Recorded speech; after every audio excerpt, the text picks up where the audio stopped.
Welcome back to another video. Today I'm talking about a character, one of my favorite characters from when I first started Naruto, and I am disgusted of how they did him in Boruto, and that is that boy Shino. I'm talking about his wasted potential. As we know, Shino is very useful in battle. He can harness and use bugs from almost any and anywhere. He should honestly be broken within the Naruto landscape, as everywhere in Naruto has bugs. There is not one clean place in Naruto just because of the time period that is taken in.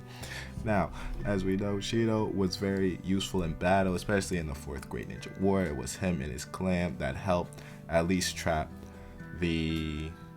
one of the Ten Tails legs or one of the Ten Tails arms to hold it down. So they're extremely useful in battle when there's a whole bunch of them. And as well as we know, Shino, as well as in Boruto, is a teacher, so he is very proficient in the use of ninjutsu and is very proficient in teaching and whatever. But you cannot tell me when he first hopped on that screen, especially if you grew up watching first part Naruto, Shino was one of the fan favorites in Naruto. He was up there with Sasuke, because essentially him and Sasuke are, at least in the first couple of episodes, besides Neji, was rocking it for real. His green jacket, the glasses, the headband, the hair. Come on now. Now, as we know, Shino really doesn't have any feats. They really don't give Shino anything to do in battle. So I was first going to make this about how strong he is, but you don't really get to see how strong he is. The only precedent that is set about how strong he is that he's in charge of the Ninja Academy and is in charge of the new generation of the next generation of fighters, that they trust him with that job and that he was the best at that job from the other shinobi to teach people, to teach the young ninjas before they were jonins, right? To teach the Gainers before they were jonins.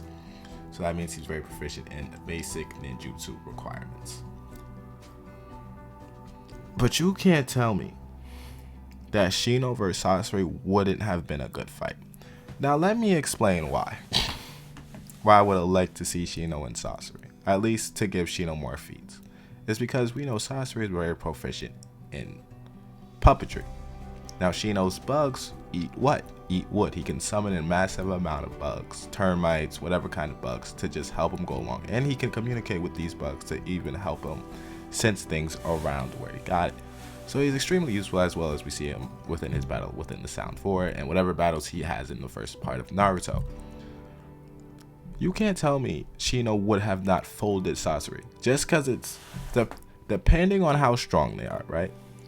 Shino can summon enough termites to break down Sasori's multiple puppets. And I know someone is going to sit up here and say Sasori has the 3rd Kazekage and the black sand, which is an extremely valid point.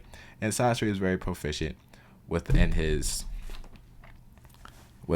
use of poison, so you know, Shino gets hit by one, he's dead. But Shino should honestly be the only person in Naruto besides the Jinchurikis themselves to have poison resistance, because he's around poisonous bugs. He could be poison resistant.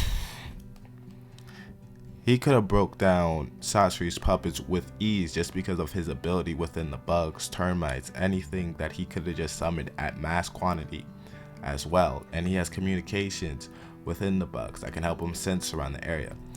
I'm saying we should have seen more of Shino, right? Shino is one of the characters, one of the top 3 characters, at least in my opinion, that has the most wasted potential, just to look at his abilities to use, maneuver, talk to, and to grant bugs. They're always in trees.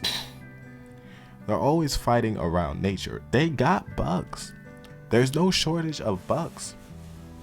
He could make that if they really wanted to, and if Kishimoto planned and giving, of course, more attention to the side characters. Oh, of course he didn't.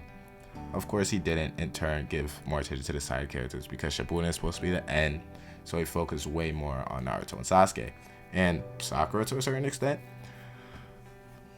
But Shino with a bug swarm against Sasori full of termites would have broke down everything. Now, then we get to see Shino's clan and his usefulness against the Ten Tails, and that's a greater feat on itself, how they could just mass produce and help and help within the 4th grade ninja war despite their technique. But he should really be one of the stronger people that we are introduced to, that we get to see within Naruto, which is sort of weird that they didn't give Shino the attention, as again, Shino was one of the more popular characters, at least in the first part of Naruto, just because he looked cool. For everyone growing up, you know what I mean. He had the glasses, he just had everything going for him to be one of the major characters in Shippuden. And of course they left him out of it, but he could have been an anomaly and be one of the top 5 strongest in Naruto, way before the Otsutsuki, Madara, Hashirama, and okay, top 15 strongest in Naruto, top 15 strongest in Naruto, and especially one of the strongest in the Konoha 12 outside of Team 7, of course. Like and subscribe, and I just wanted to talk about the wasted potential of my boy Shino. They did him wrong in Boruto. I hope he gets more feats in Boruto. Hopefully we get to see the older generation fight, or at least give their lives for the newer generation, because they are going to fight insurmountable enemies, and we would, it's time to pass that torch. So like and subscribe, and I'll see you in the next one.